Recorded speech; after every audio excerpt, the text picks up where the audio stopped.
Muy bien, mis hermanos, nos toca ahora estudiar en el culto divino un aspecto que yo, si me confirman lo que vamos a estudiar, que Dios dirige su pueblo. Amén. Amén. La lección de escuela sabática, yo no tenía idea de que tenía que ver con el tema de la prédica. Y por eso les invito a todos ustedes a leer en casa el capítulo 34 del libro El deseo de toda la gente. Anótenlo por ahí. Capítulo 34. Hoy vamos a ver la primera parte de ese capítulo. La próxima vez que me toque predicar acá en esta iglesia, espero poder acordarme, si no ustedes me lo recuerdan, no he escrito todavía la segunda parte del estudio de hoy, pero prometo escribirlo, tengo que terminar de escribirla, porque es la parte práctica de lo que hoy vamos a ver, que si bien quizás todos ustedes han escuchado este versículo, lo han puesto en práctica en su vida, a mí me sirvió grandemente, y me ha servido grandemente en estos días que he estado sintiendo el peso de una carga sobre mis hombros. Entonces le comenté a mi esposa la preocupación que tenía, que no me dejaba cumplir con aquel mandato que yo siempre predico. ¿Cuál es el mandato que yo siempre predico? ¿Cuál es mi lema? ¿Se les olvidó? Exactamente, estar siempre gozoso. ¿Ven? Mi segundo nombre es estar siempre gozoso. Y a mí me preocupa cuando algo no me deja cumplir con ese mandato. Entonces le hice el comentario a mi esposa y ella me llevó a que repasara el capítulo 34 del deseo de toda la gente, que se llama La invitación. Vamos a verlo para el día de hoy. Vamos a verlo para el día de hoy. Permítame entonces orar. ¿Oramos?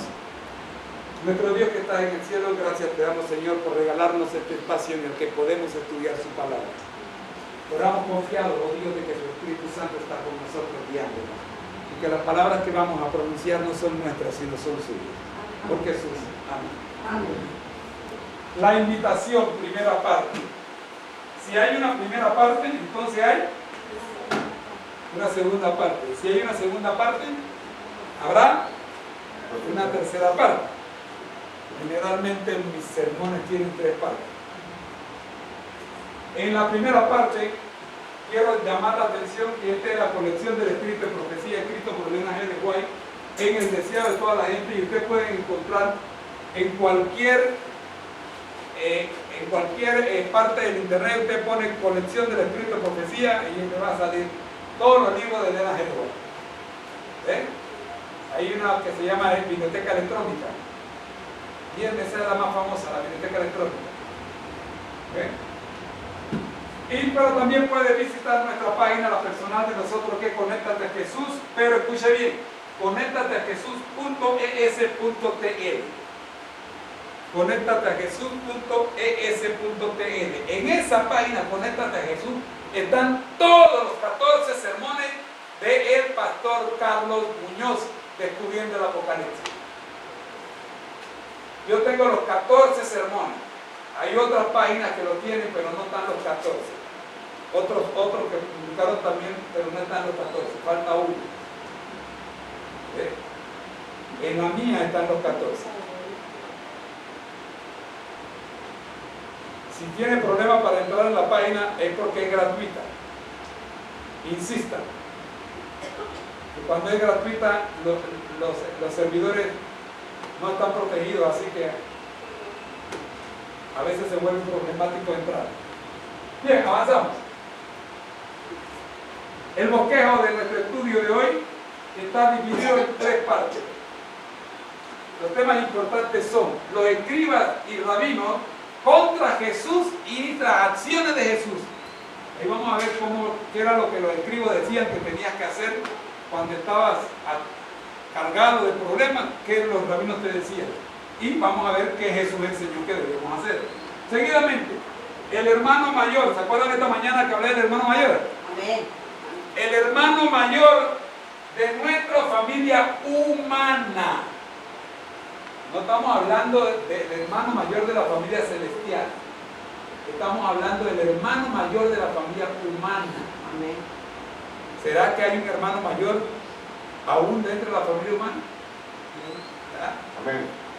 Y vamos a ver tercera parte, las conclusiones e invitaciones. Con eso terminamos el estudio. Hoy es rapidito. Ahora, el problema es que ahí es cortito, pero ahí te ve cuando yo empiezo hablando. Ustedes oren a Dios para que no hable mucho. Amén. Bien. Mi esposa le regala esta imagen a ustedes que dice: Dios quiere librarte de las pesadas cargas que arrastras. Miren la imagen. ¿Cuántos de nosotros nos ha pasado lo que ocurre en esa imagen? Andamos arrastrando problemas que no son nuestros. ¿Ve? Hay gente que le fascina arrastrar los problemas que no son de él. Mi hijo. El versículo de la cita de nuestra mañana se encuentra en Mateo 11, 28 al 30. Por favor, búsquenla en su Biblia, márquenla, tenganla ahí abierta, que vamos a verla todas las mañanas. Mateo 11, 28 al 30. ¿Ah?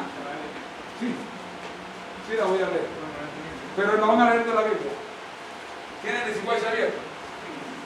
Ábrela.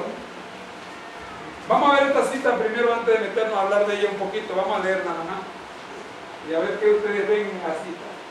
Porque siempre me gusta hacer como una especie de conversación. Un conversatorio con ustedes. Mira lo que dice el primer versículo. Venid a mí todos los que estáis trabajados y cargados, y yo os haré descansar. ¿Qué dice este versículo? ¿Qué usted entiende que dice este versículo? O sea, que ahí Dios no está haciendo una sesión de personas. Está hablando en plural, venía a mí todo. Bien, muy bien, Herminio. Lo primero que el versículo indica es a quién está llamando Dios. A todos. ¿A quiénes está dirigida esta cita? Porque Bien. están cargados. Ahora, ¿cuál es la característica? ¿Cuál es la característica de a los que se les manda esta invitación? Exactamente. Están Trabajar y cargados. trabajados, cansados, cargados. ¿Ve? ¿Y cuál es la alternativa que el que hace la invitación les ofrece? Descansar. Que vayan a Dios primeramente. ¿Ustedes se acuerdan de algún pasaje en la Biblia donde habla del descanso? Sí. Y ustedes saben que la única iglesia a nivel mundial que predica esto con poder y con fuerza, pero no somos la primera iglesia en hablar del séptimo día. La primera iglesia en hablar del séptimo día a nivel mundial fue la iglesia bautista del séptimo día, los bautistas del séptimo día. El problema es que los bautistas del séptimo día, allá en el siglo, a finales del siglo XVIII, ellos, a finales del siglo XVIII, ellos eran más o menos unos 60,000. Para mediados del siglo XIX, finales del siglo XIX y principios del siglo XX, ellos eran unos 25,000. Y hoy en día casi no se escuchan. ¿Por qué? Porque ellos no le pusieron mucho énfasis a la predicación y a la ganancia de alma. ¿Ve? Por eso es que han ido desapareciendo. Contrario a la adventistas del séptimo día, que para el siglo XVIII no existíamos, para el siglo a mediados del siglo XIX, con los mineristas empezamos a existir. Para el siglo XX ya habíamos alcanzado los varios millones y hoy día somos cerca de 14 millones a nivel mundial. Amén. ¿Ves? Entonces quiere decir que a nosotros nos toca llamar a la gente a recibir el descanso. El gran problema de los adventistas del séptimo día es que descansamos el sábado, pero no descansamos en lo que el Señor quiere que descansemos. O sea, nos contradecimos. Por eso el tema de hoy es para el pueblo de Dios. Los que son llamados a descansar, pero no descansan en el Señor. ¿Se entiende? El siguiente versículo dice: llevad mi yugo sobre vosotros y aprended de mí, que soy manso, no menso, manso y humilde de corazón. Hay una diferencia entre menso y manso. ¿Ok? Y esta mañana hablamos de los mansos. ¿Se acuerdan que hablamos de los mansos esta mañana? Bueno, y humilde de corazón, y hallaréis descanso otra vez para vuestras almas. Miren ahora que ustedes ven aquí en este segundo versículo. Rapidito. No quiero que se les pase el almuerzo aquí. ¿Qué ven? Otra vez. ¿A quiénes está dirigido? ¿A quiénes está dirigido? A todos los que ¿qué? Todos los que ¿qué? Dice los que necesitan aprender. ¿Se acuerdan que les dije hace un rato que somos adventistas pero no descansamos? Entonces necesitamos aprender. ¿Qué necesitamos aprender? Necesitamos aprender a ser mansos y humildes de corazón. ¿Cómo se aprende eso? Llevando el yugo de Cristo. Y ahora la pregunta, ¿cuál es el yugo de Cristo? ¿Ustedes se acuerdan dónde estaba Cristo antes de que Jesús se hiciera hombre? ¿Dónde estaba él? En su trono. Era Rey de Reyes y Señor de Señores a nivel universal. ¿Y qué hizo él? Se despojó de ese puesto, de ese privilegio, y tomó un yugo. ¿Qué yugo tomó? No tomó el yugo de él, porque el de él siempre lo ha tenido. ¿Ustedes se acuerdan para qué fue diseñado el pueblo de Dios? ¿Por qué Dios escogió al pueblo de Israel como su representante en la tierra? ¿Cuál era la misión del pueblo de Israel?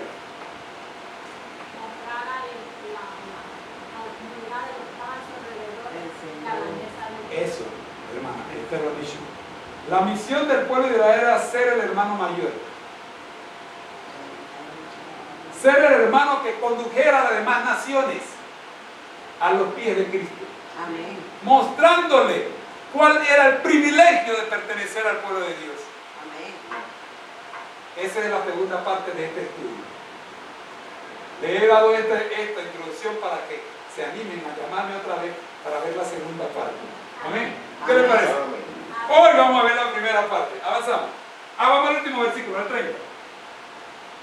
Miren lo que dice el 30. Porque mi yugo es fácil y ligera mi carga.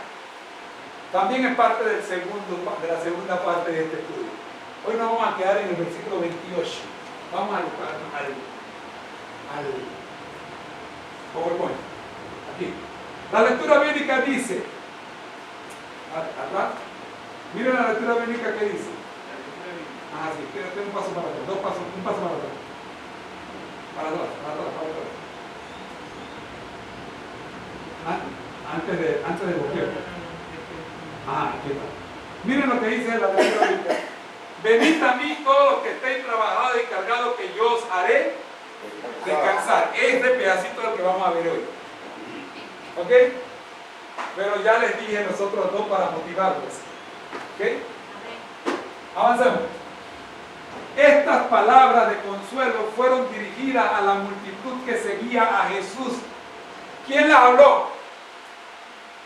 ¿Quién las habló? Habló Jesús. ¿A quiénes les habló? A la multitud que lo seguía.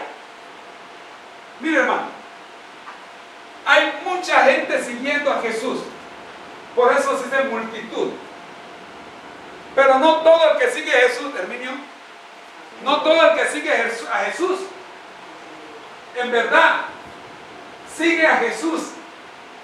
Hay mucha gente que viene a Jesús por los panes y los pececitos, por llenarse el estómago, por llenarse los bolsillos, a ver qué pescan en el río revuelto, a ver que si consiguen un nombre, que los llamen cristianos, pero no quieren nada con Jesús.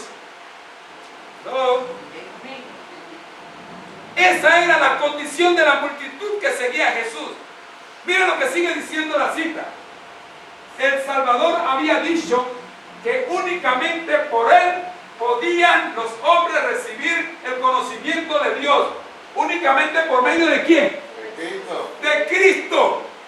Pero todavía hoy día hay gente que quiere recibir el conocimiento de Dios por medio de santos, imágenes, nichos, tótem, una cantidad de tótenes, de altares que hay edificados por todas partes, en todas las casas, con la intención de conocer de Dios y de llegar a Dios. Pero Jesús había dicho que únicamente por él podían los hombres recibir un conocimiento de Dios. Y sigue diciendo la cita. Se había dirigido a los discípulos. ¿A quién se dirigía? La multitud lo seguía. Pero ahora Jesús le habla ¿a quién? A sus discípulos. ¿Por qué se dirigió a los discípulos? Se dirigió a ellos como a quienes se había dado un conocimiento de las cosas celestiales. ¿Qué diferencia había entre los discípulos y la multitud que seguía a Jesús? Claro, a los discípulos se le había dado el conocimiento de las cosas celestiales. Hermanos míos, cuando una persona que está en la iglesia deja de asistir a la iglesia, usted no le puede hablar como quien está en las cosas celestiales, porque si dejó de asistir a las cosas y de atender las cosas de Dios, no conoció jamás las cosas celestiales. ¿Me estoy explicando? Amén. La palabra de Dios enseña que a los carnales se les habla carnalmente y a los espirituales se les habla Espiritualmente. ¿cómo usted le va a hablar de Cristo a una persona que está metida en discoteca, que está comprando lotería o que cree en el yomayao? ¿Cómo? No hay manera, está en la carne. Jesús se dirigió a los discípulos como a quienes se había dado Conocimiento. su gnosis, aquí, con su mente tenía, en su mente había materia para entender las cosas de Dios, conocimiento de las cosas celestiales. ¿Alguien está conmigo? Amén.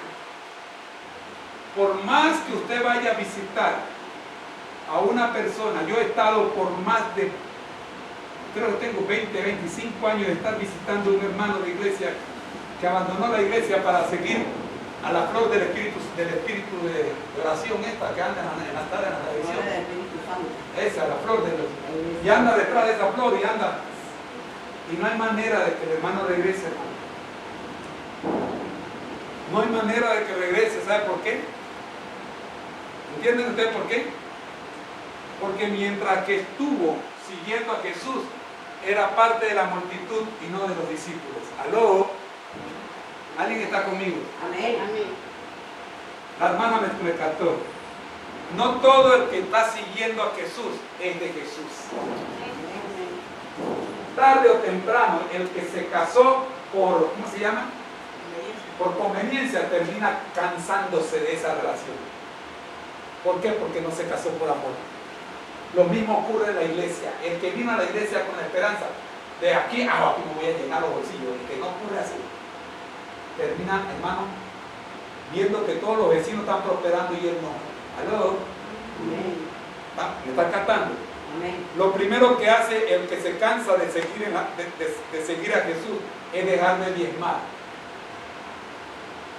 ¿Aló? Amén. Amén. Lo primero que hace es dejar de diezmar. Ya el dinero no le alcanza para diezmar, porque lo último que sacaba era el diezmo. Ni le pregunten de ofrenda, porque jamás dio una ofrenda.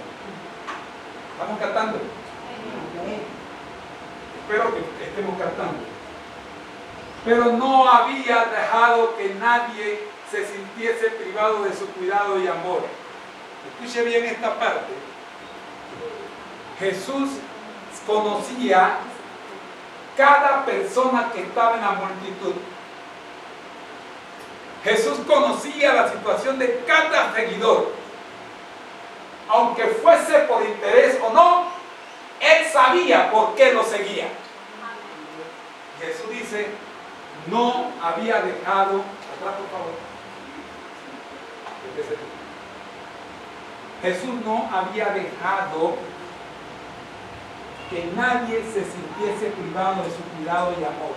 Ay, mi hermano, aquí hay una gran lección. Ojalá me capten lo que les quiero decir. Si Jesús sabía que esa gente estaba hablando mal de Él, y con todo y eso Jesús los atendió, ¿quiénes somos nosotros para dejar de amar al que hable mal de nosotros? Para dejar de orar por el que hable mal de nosotros. ¿Está captando? Amén. Jesús sabía lo que ellos querían. Venían por los panes y los pececitos. Y aún así Jesús les dio pan y les dio pececitos. Amén. 2 veces. Amén. ¿Están conmigo? Amén. Todos los que están trabajados y cargados pueden venir a Él.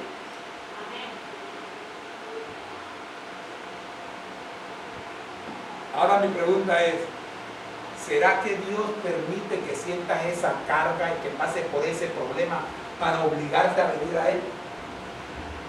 Porque de otra no vienes.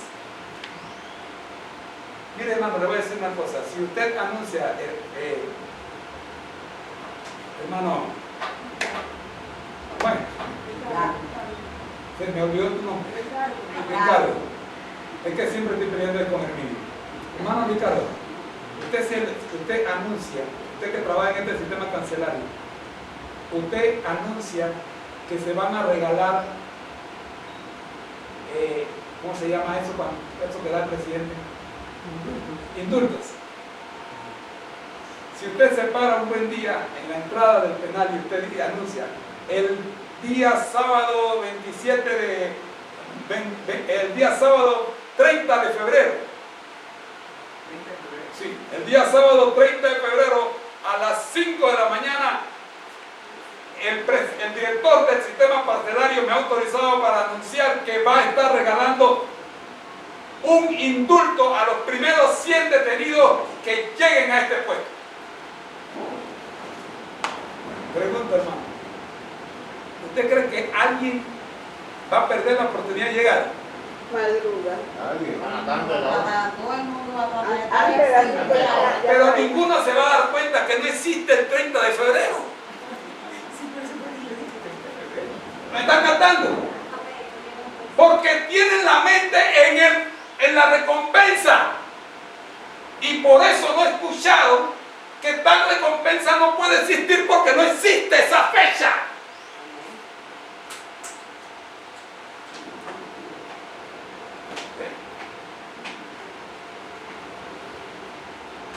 Jesús está ofreciendo, está llamando a los que están trabajados y cargados, pero estamos tan preocupados en nuestro problema que no conocemos al que nos está invitando y que es verdad.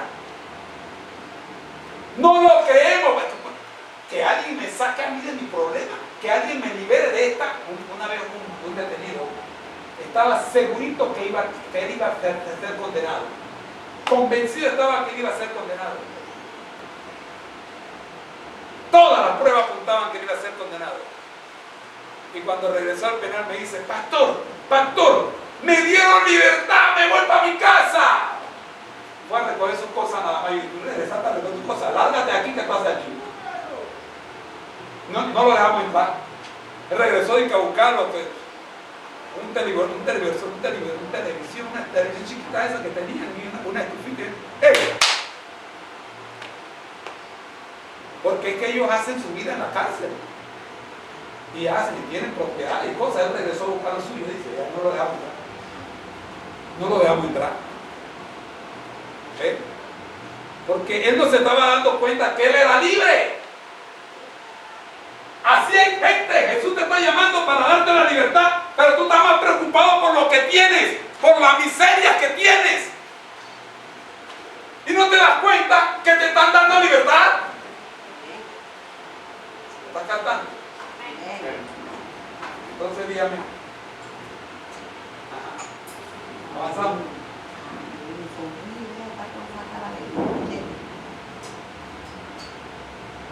Pero es muerta.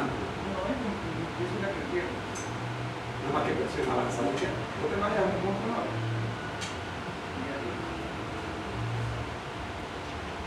Primera parte. Los escribas y rabinos versus, en español es contra, no se entiende la misma connotación. Versus, o sea, hay una rivalidad.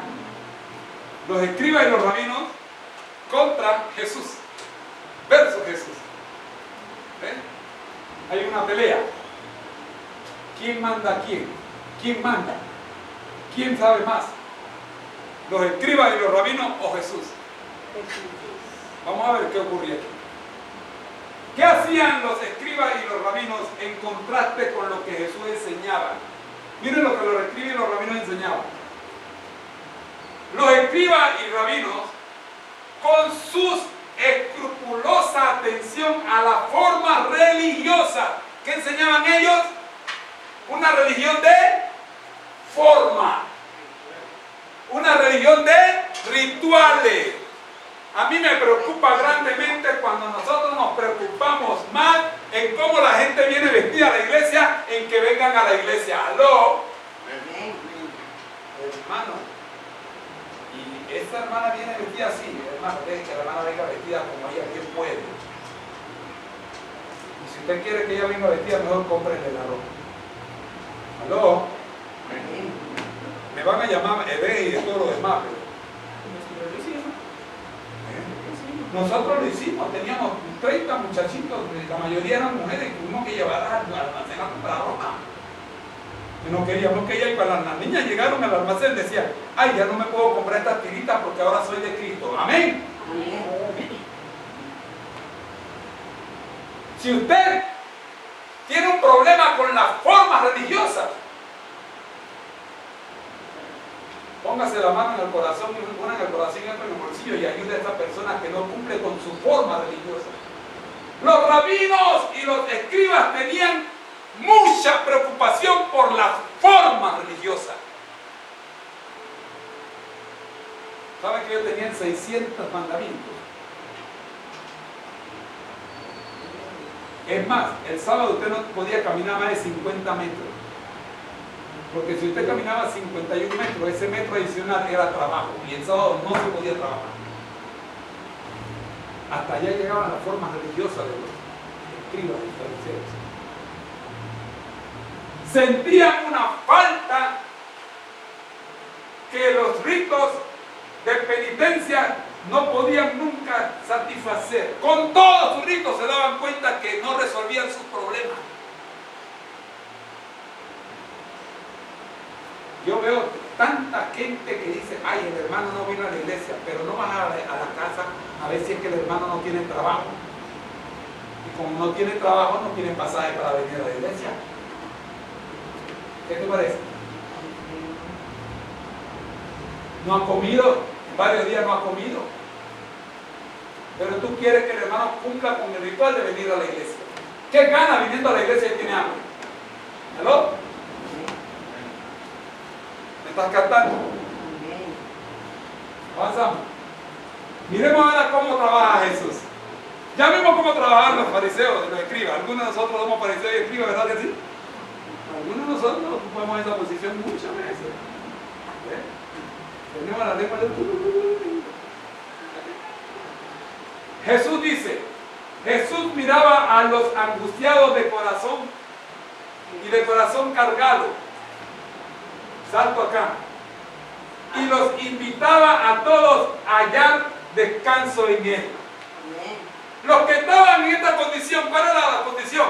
Angustiados, de corazón cargado, aquellos cuyas esperanzas estaban marchitas, aquellos que trataban de aplacar el anhelo del alma con goces terrenales, esos que tenían esa condición, a esos que estaban tratando de cumplir la forma de los dirigentes y de los administradores de la iglesia en los tiempos de Jesús, a esos Jesús los invitaba a hallar descanso en Él.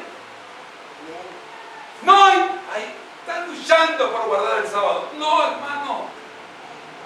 No se trata de guardar el sábado. De guardar el sábado no te salva. ¿Aló? Nadie se va a salvar por guardar el sábado ni por cumplir los 10 mandamientos. Te vas a salvar por la gracia de Cristo. Amén. ¿Aló? Pero estamos tan preocupados de cumplir con las formas que descuidamos a Jesús. La iglesia seguirá vacía mientras sigamos poniéndole obstáculos a la gente y llenándolos de forma para poder venir a Jesús. ¿Cuántos bautizados hay en este barrio que deberían estar aquí sentados y no vienen porque empezaron a trabajar un sábado? Dígame. Si esos hermanos que están trabajando en sábado, usted los atiende y los hace ver que Cristo los ama, créanme, hermano, ellos encuentran el valor y la fuerza porque el Espíritu Santo se lo da para que su jefe les dé el sábado, para pedir el sábado a su jefe y se lo va a dar. Pero nosotros le hemos cerrado la puerta a ellos porque estamos como los escribas y los fariseos. No, hermano, usted no puede servir a la gente porque no guarda el sábado. ¿Sí o no? Noten que estoy diciendo que ese hermano puede venir a la iglesia aun cuando esté trabajando en sábado. No estoy diciendo que ese hermano vaya a ser dirigente de la iglesia. ¿Me están entendiendo? Amén. Nosotros, con nuestra forma errada de aplicar las normas, lo estamos echando en vez de ayudarlo a regresar a casa. ¿No? ¿Están conmigo o no están conmigo? Amén. Avanzamos. Hermanos, solo para que ustedes sepan, lo que dice José es cierto. Cuando yo recién entré a la iglesia, yo tuve problemas de sábado. Y mi papá, como no era adventista, me había dicho que si yo dejaba el trabajo, él me iba a echar de la casa. Cuando me bauticé, me echó de la casa. Así que esta sería la segunda echada de la casa. Y sinceramente me acobardé y seguí trabajando el sábado. Pero llegó un momento en que la conciencia, todo me revolvía. Y yo iba a la iglesia, a las sociedades jóvenes. Pero estando en sociedades jóvenes, los hermanos y los jóvenes oraban por mí, que Dios me diera la fuerza para dejar el trabajo. Y esa fuerza la recibí del Señor y pude dejar el trabajo. Amén. Así que no piensen que los que estamos aquí todos somos santos y perfectos y que nunca hemos tenido nuestros problemas. Sí los hemos tenido y hemos tenido que agarrarnos de Dios y vencer. Amén. ¿Okay? Así que les doy ese testimonio porque piensan de repente que ay, la hermana Rosita no tenía ningún problema. Si yo les contara la mitad de los problemas que yo he tenido, ustedes mismos se quedarían que yo no sé cómo en la iglesia. Porque las peripecias que el enemigo, las trabas que el enemigo me ha puesto en mi vida son tan grandes que a veces yo siento como que la carga es muy pesada. Y doy gracias a Dios de que este tema se está dando, porque muchas veces luchamos solos y no buscamos la ayuda ni de Dios ni de nuestros hermanos. Amén. Y en la medida en que nosotros busquemos esa ayuda, busquemos apoyo, saldremos adelante. Amén. Amén. Mi hermano. Amén.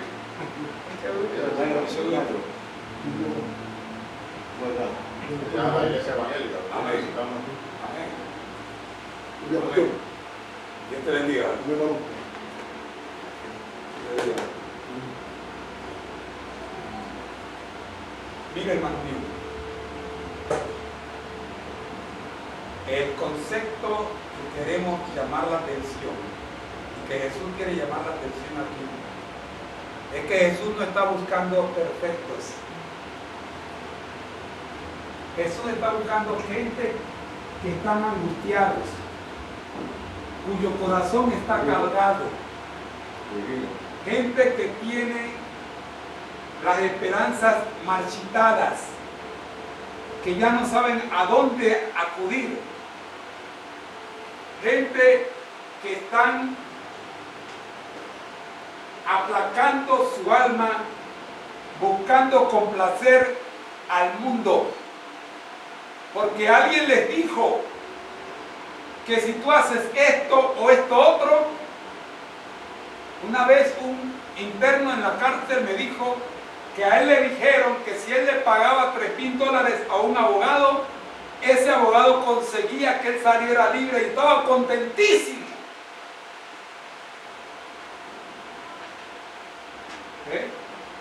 Y puso toda su esperanza, inclusive los $3,000 de que lo sacó cuando no lo tenía, y no salió libre. ¿Me estás captando? Jesús está buscando a esos que se han equivocado en el sistema humano, y a eso les dice: ven a mí que yo te haré descansar. ¿Se entiende? ¿Se comprende? No, no se comprende. Amén. Ustedes tienen hambre. Sí, ¿verdad que sí? Pero yo quiero que tengan hambre de Cristo. Amén. Y estoy tratando de ser dócil.